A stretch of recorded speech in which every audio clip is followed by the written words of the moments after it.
जावांगी, हवा विच उड़दी जावांगी। बाबा डोर हथों छड्डी ना मैं कट्टी जावांगी।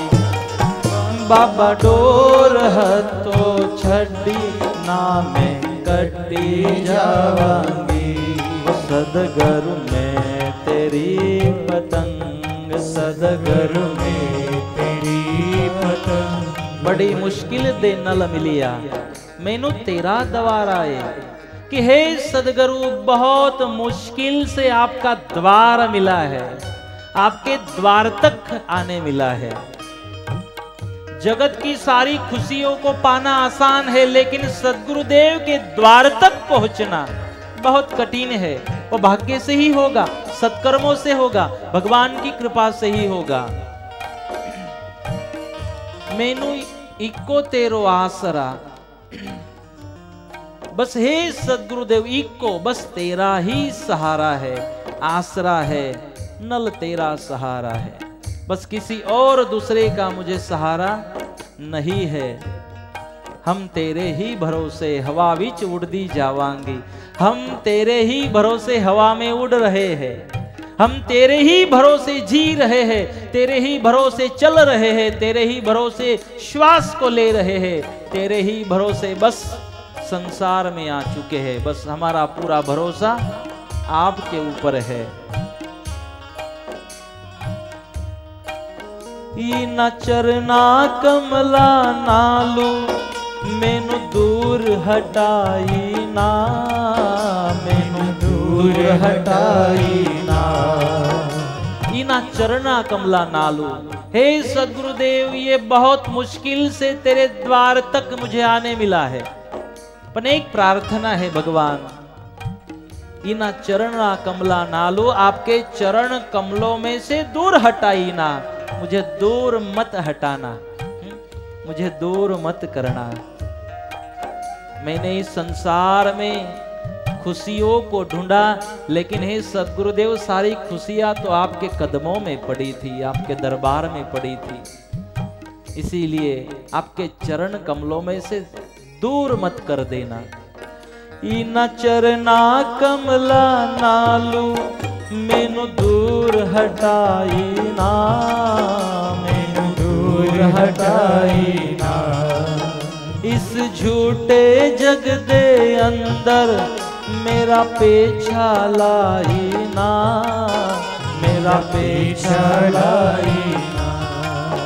इस झूठे जग दे अंदर मेरा पेछा लाई ना, मेरा पेछा लाई ना। जे कट गई ता सदगुरु, बहुत बहुत सुंदर लाइन है, इसको सुनना। इस झूठे जगत के अंदर मेरा पेछा लाई ना। इस झूठे जगत में आपने भी अनुभव किया ना, ये जगत झूठा है, आपने भी अनुभव किया। शायद आज तक इस दुनिया का अनुभव आपको न आता तो आप मुझे सुनने यहां नहीं पहुंचते, यहां नहीं आते। अनुभव करने के बाद ही आप पहुंचे हो, आप बहुत अनुभवी हो। आप तो पहले देखते हो कहां कहां मिलता है जो चाहिए, सारी जगह ढूंढा नहीं मिला, फिर यहां पहुंचे हो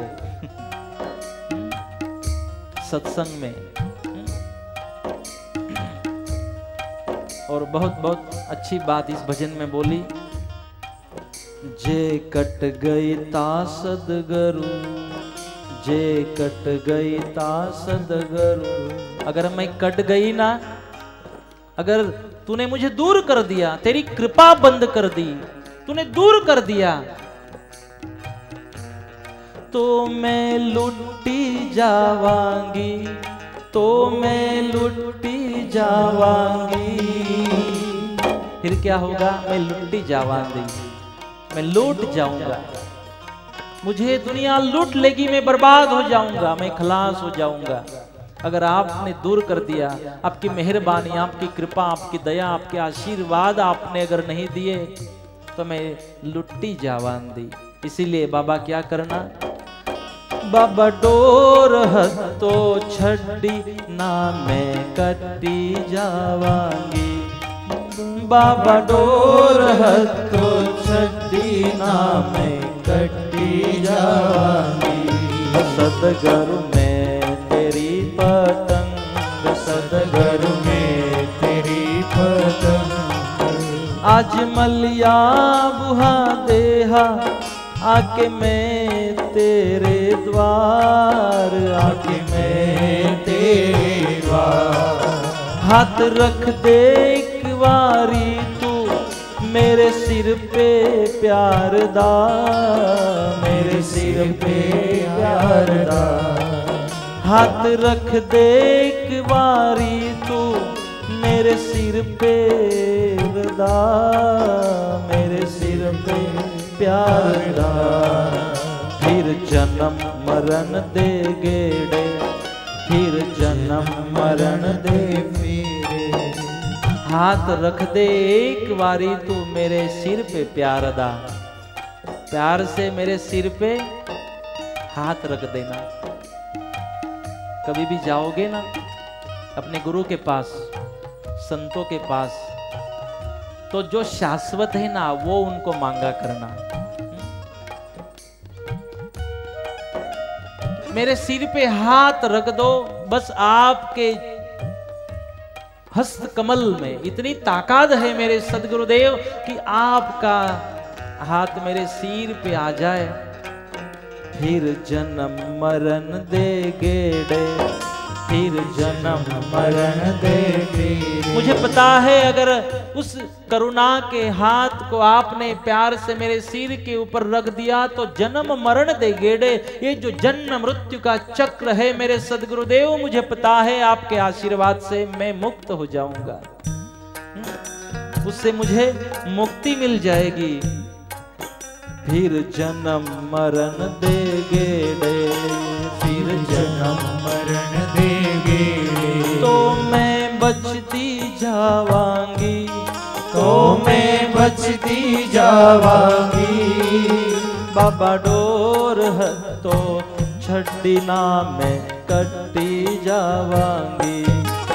बाबा डोर हतो छड़ी ना मैं कटी जावांगी। सदगुरु में तेरी पतंग, सदगुरु में तेरी पतंग। सदगुरु में तेरी पतंग, सदगुरु में तेरी पतंग।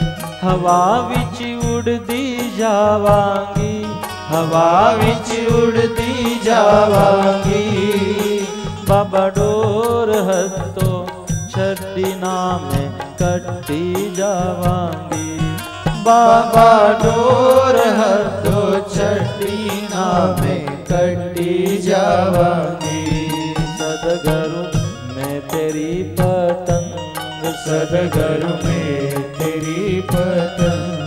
सदगुरु में तेरी पतंग, सदगुरु में तेरी पतंग। सदगुरु में तेरी पतंग, सदगुरु में तेरी पतंग। सदगुरु में तेरी पतंग हवा विच उड़दी जावांगी। बाबा डोर हतो छड़ी ना मैं कट्टी जावांगी। जिनको पतंग आता है ना उनको ये भजन जल्दी समझ में आ जाता है। जो पतंग को छोड़ता है ना हवा में, अगर डोर नहीं छोड़ी ना तो कट जाने का भय होता है। वैसे अगर मेरे सदगुरुदेव आपने भी डोर नहीं छोड़ी कृपा की तो शायद मैं भी कट्टी जावांगी। इसलिए आपके कृपा की डोरी को लंबी करते रहना, भेजते रहना, ताकि मैं लूट न जाऊं, ताकि मैं बर्बाद न हो जाऊं। जो मनुष्य जन्म मुझे मिला है बस उसको मैं सफल बनाऊं। इसीलिए क्योंकि भगवान के नामस्मरण, भगवान के गुणगान, इसी में ही आनंद मिलेगा। जीवन की सफलता इसी में ही होगी।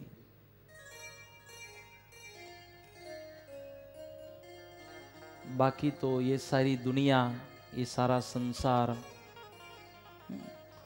ठीक है, ये आनंद नहीं दे पाएगा। इस झूठे जगदे अंदर, इसलिए झूठा जगत कहा। एक युवान, शादी हो गई, शादी से पहले सत्संग में आया करता था। शादी होने के बाद थोड़े दिन आया, फिर आना बंद हुआ। संत ने कहा, भाई क्यों आते नहीं हो? बोले, मेरी पत्नी कहती है कि मैं इतना चाहती हूँ आपको, मेरे साथ बैठना छोड़कर वहाँ संत के पास जाकर बैठते हो। वो मुझे बहुत चाहती है, उसका बहुत प्यार है मेरे ऊपर, वो मुझे बहुत प्यार करती है। संत ने कहा, इसको भी मलेरिया हो चुका है माया का। संत ये कभी नहीं कहते पत्नी से प्यार नहीं करो, पति से प्यार नहीं करो, लेकिन इतना भी भूल मत जाओ कि किस लिए आए थे दुनिया में। उसको याद करते करते संसार को करना जरूरी है। संसार करना गलत नहीं है, लेकिन संसार को करते करते भगवान को भूल जाना गलत है। संसार भी एक शाला है, एक प्लेटफॉर्म है। संसार भी कुछ कर दिखाने का, भगवान की साधना, भगवान को प्राप्त करने का प्लेटफॉर्म है। इसलिए शादी करना कोई गलत नहीं होता। भी हमने क्यों नहीं की ये मत पूछना।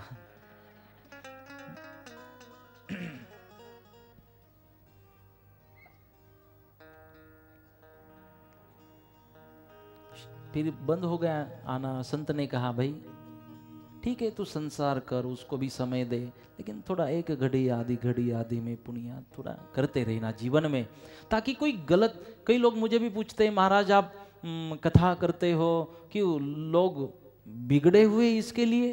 मैंने बोला नहीं, लोग न बिगड़े थे, न बिगड़े हैं, न बिगड़ने वाले। बोले क्यों कथा करते हो फिर? अगर बिगड़े नहीं है, नहीं थे, न होंगे, तो कथा करते क्यों हो? मैंने बोला, मैं बिगड़ न जाऊं, मैं बिगड़ न जाऊं। मेरा कहने का मतलब है, क्यों सत्संग सुनना है? थोड़ा समय क्यों सुनना है? क्योंकि गलत विचार मन में ना आ जाए। क्यों हर रोज भगवान को याद करना जरूरी? क्योंकि गलत विचार ना आ जाए, इसीलिए हर रोज जरूरी है। संत ने समझाया, करना गलत नहीं है शादी भी। ऐसे तो रमेश, अगर कोई चांस आ जाए तो कर ही देना है अपने को। रमेश के लिए तो मैं भी ढूंढ रहा हूं अभी, कोई कंपे में मिल जाए, कोई लाट में मिल जाए।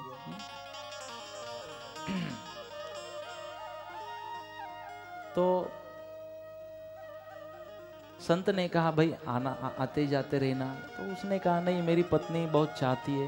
बोले ठीक है, एक काम कर, बहुत चाहती है ना? बोले फिर जब तक मैं शाम को या दोपहर में घर जाता नहीं हूँ, मेरे पहले खाना खाती नहीं है, मेरे आने के बाद ही खाती है।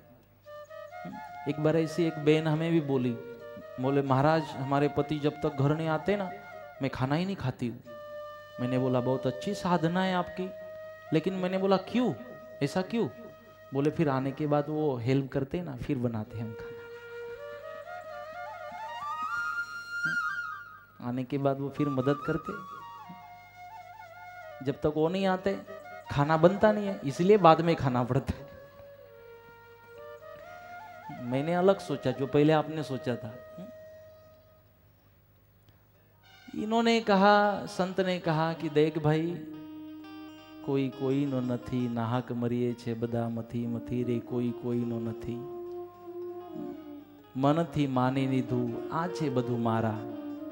ये तो मन से मान लेते हो, रियलिटी कुछ अलग है। ठीक है, एक काम कर, अब घर जाने का समय हो चुका है, तो घर जाके, अब पत्नी ने भोजन तो नहीं किया होगा? बोले नहीं। तो घर जाके खाना खाने बैठना उसके साथ में, और खाना खाते खाते एक्टिंग करना कि तुझे अटैक आ गया, लेट जाना जमीन पे। और प्राणायाम भी सिखाया। किसी ध्यान शिविर में गए होंगे भरूच बाजू, तो श्वास को कैसे रोक के रखना है, कैसे कंट्रोल करना है, पूरक, रेचक, कुंभक, जो कुछ सिखा दिया उसको। बोले ऐसे श्वास को पकड़े रखना। तो ये आपकी बात नहीं है, ये सोचेगा नहीं तो मेरी बात है। और तेरी पत्नी को लगेगा कि श्वास बंद हो चुकी है, ये मर चुका है, ऐसा लगना चाहिए। बोले ठीक है। घर पे गया, संत ने एक प्लान बताया था, ये करना, बस बाद में तू नक्की करना, तुझे सत्संग में आना है नहीं आना है, क्या करना है, कैसे जीवन को जीना है, तू नक्की करना। ठीक है। घर पे गया। अब शाम का समय था, शाम के समय में खिचड़ी खिचड़ी बना के रखी थी। इसका मतलब ये गुजरात का दृष्टांत होगा शायद। गुजरात में तो फिक्स होती है शाम को। खिचड़ी बना के रखी थी। पत्नी ने स्वागत किया, भोजन के लिए दोनों बैठे। अब जैसे ही ब्रह्मार्पण किया तो इसको प्लान बताया था संत ने, इतना ही करना था। तो एकदम लेट गया जमीन पे, हाथ पैर फेंक दिए जमीन के ऊपर और एकदम शांत हो गया। पत्नी ने कहा क्या हुआ क्या हुआ, ए जी क्या हुआ क्या हुआ। बोल नहीं रहे, श्वास को रोके रखा, कुंभक करके रखा। पत्नी ने देखा, अरे श्वास तो बंद हो गई, ये तो भगवान को प्यारे हो गए। अब भूख लगी थी पेट में। पत्नी ने सोचा कि मैंने अब तक राह देखी, अब आए, अब भोजन करना था और अब ऐसे हुआ। अब सबको पता चलेगा, सब अपने रिश्ते वाले आएंगे और 2 दिन तो खाना मिलने वाला, और कितना रोना पड़ेगा। ताकत तो चाहिए शरीर में। वैसे उठी, भागती भागती गई, दरवाजा बंद कर दिया अंदर से। पहले तो दरवाजा बंद कर दिया, कोई आए ना, अंदर से दरवाजा बंद कर दिया। ये लेटा हुआ था, पता है अब ये मर चुका है। और फिर दोनों थाली की जो खिचड़ी थी एक थाली में कर दी, क्योंकि आगे फिर ऊर्जा चाहिए ना रोने के लिए। कितना रोना पड़ेगा, 2 दिन 4 दिन महीना भर, जो आएगा रोना चालू, जो आएगा रो, तो एनर्जी भी तो चाहिए। तो पूरी खिचड़ी फिर एक थाली में कर दी, खाना चालू कर दिया, ये पड़ा हुआ है। अब उसको याद आई थोड़ा घी अगर इसमें डाले ना तो मजा आएगी। तो जो लेटा हुआ था ना उसके ऊपर वो बर्तन में रखा हुआ था घी। तो हाइट थोड़ी कम थी, हाथ नहीं जा रहा था, तो इसने सोचा कि अब ये थोड़ी जिंदा है, ये तो मर चुका है। उसकी छाती पे खड़ी हो गई और फिर वो घी निकाला। इसने सोचा बाप रे बाप, मन से मन भजन को याद कर रहा था। कोई कोई नो नथी रे, कोई कोई नो नथी रे, मन से याद कर रहा था। और फिर घी लिया और बराबर पूरी पूरी खिचड़ी खत्म कर दी, क्योंकि एनर्जी चाहिए। उसको पता था बहुत रोना पड़ेगा, अड़ोस पड़ोस वाले परिवार वाले आएंगे तो जताना तो पड़ेगा, मुझे बहुत दुख है, इसीलिए रोना पड़ेगा। खिचड़ी हो गई पूरी खाली, बर्तन पूरे साफ करके रख दिए और पूरा देखा कि आज जैसे पकाया ही नहीं था कुछ, इसने खाया ही नहीं कुछ। व्यवस्था देख ली, कोई पड़ा तो नहीं है, जमीन तो खराब नहीं हुई नीचे, सब देख लिया, साफ सफाई हो गई। फिर दरवाजा खोला और उसके पास में बैठ गई और फिर अब तो फुल चार्जिंग हो चुकी थी। तो फिर फुल एनर्जी के साथ रोना चालू कर दिया, इतने जोर जोर से फिर रोना चालू कर दिया, बस आपके सिवाय तो मेरा कोई नहीं था, आप मुझे छोड़ के चले गए, अब मेरा क्या होगा, अब मेरा क्या होगा, मैं क्या करूंगी। आप थे तो सुबह का पानी भी भर लिया करते थे, आप थे तो थोड़ा साफ सफाई में मदद भी करते थे, आप थे तो खाना बनाने में भी मदद करते थे, राशन भी लेके आते थे, आप थे तो ये सब कुछ था, अब मेरा क्या होगा। रो रही थी। आजू बाजू वालों ने रोने की आवाज़ सुनी, वहाँ इकट्ठा हो गई सब महिलाएं भी आई, पुरुष भी वहाँ आए। सब ने उसको कहा चलो ये तो सबके जीवन में होता है। हे बहन जी इतना मत रोना, आप तो जीवो। बहन को संभाला, इतना मत रो, और बात कर रहे थे देखो ये बहन जी कितनी रो रही है। बहन जी आपकी तबीयत को संभालना, कुछ खाया कि नहीं? बोले नहीं कुछ नहीं खाया। तो बोले ठीक है कोई बात नहीं, आप शांति से बैठो, इतना शोक मत करो, ये तो होता है, ये तो भगवान की मर्जी होती है। समझाने लगे। अब उनको बेचारों को क्या पता अंदर की बात। रोने लगे। फिर पड़ोस वालों ने वो उसकी बॉडी को रखा, बांध भी दिया, कंधों के ऊपर उठाया। अब इसने देखा कि उसके ऊपर लिटा भी दिया, बांध भी दिया, अब लेके भी जा रहे। अब तक नहीं बोल रही थी, अब बोलना चालू कर दिया कि मेरे पति को मत ले जाओ, मेरे पति को बांधने से पहले नहीं बोली। जब देखा कि अब पक्का बांध दिया है उसको, तो फिर बोलने लगी इसको मत ले जाओ, मेरे पति को मत ले जाओ, जाते जाते मुझसे बोल लो जी, जाते जाते मुझसे बोल लो जी। आप जा तो रहे हो लेकिन मेरे से बात तो करो, जाते जाते मुझसे बोल लो जी। अब इसकी कुंभक की कैपेसिटी खत्म हो गई।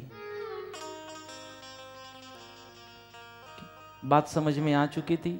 ये बोल रही थी जाते जाते मुझसे बोल लो जी, इसने कहा गरम गरम खिचड़ी पे घी लो जी। जो उठा के ले जा रहे थे उन्होंने कहा अरे ये तो जिंदा है। बोले हाँ आज जीवंत हुआ हो, अब तक तो मरा हुआ था।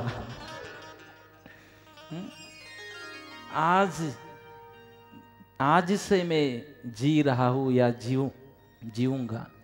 और फिर जैसे नीचे उतारा, उसको छोड़ा, पत्नी को पूछा भी नहीं, बोला भी नहीं, और जैसे भागा संत के पास, संत को दंडवत प्रणाम किया और कहा कि हाँ मेरा मलेरिया तो एकदम मूड से निकल गया, अब वापस नहीं आएगा। मेरे कहने का भाव कि पत्नी पति को नहीं चाहती या पति पत्नी को नहीं चाहता ऐसा नहीं है, लेकिन संसार करना गलत नहीं है, संसार को करते भगवान को भूल जाना गलत है। संसार में परेशानी तब होगी जब भगवान को भूल जाओगे। जब मां सीता मोह में फंस चुकी थी स्वर्ण मृग के, तब भगवान से दूर जाना पड़ा था। माया भगवान से दूर ले जाती है, आसक्ति आग्रह भगवान से दूर ले जाती है, मोह भगवान से दूर ले जाती है। 6 महीने तक भगवान से दूर जाना पड़ा था मां सीता को मोह के कारण। इसीलिए रुलाता है तो मोह, आसक्ति। अगर रो रहे हो, चिंता है, तो समझना भगवान से दूर हो चुके हो। अगर मोबाइल में रेंज नहीं है तो समझ जाना टावर से दूर जा चुके हो, आउट गोइंग इनकमिंग बंद। टावर से दूर जाते हो तभी तो फैसिलिटी सारी बंद हो। आपका कितने 1 लाख का हैंडसेट हो, उसमें 1000 रुपए बैलेंस हो, उसमें चार्जिंग फुल हो, लेकिन रेंज ना हो तो कोई काम का नहीं है। कोई एक सिंपल एक 500 रुपए का कोई हैंडसेट है, बैलेंस 3 रुपए है, चार्जिंग भी थोड़ी सी है, लेकिन अगर टावर के से कनेक्ट है ना तो चलो किसी को कॉल नहीं कर पाएगा, मिस कॉल तो दे पाएगा, सामने से कॉल तो आएगा, उसको संपर्क तो कर पाएगा ना, मिस कॉल तो दे पाएगा। सामने से अगर कोई कॉल करना चाहता है तो ले तो पाएगा। 3 रुपए भी, 1000 रुपए बैलेंस काम नहीं कर रहा है, और 3 रुपए का बैलेंस काम क्यों? रेंज जरूरी है।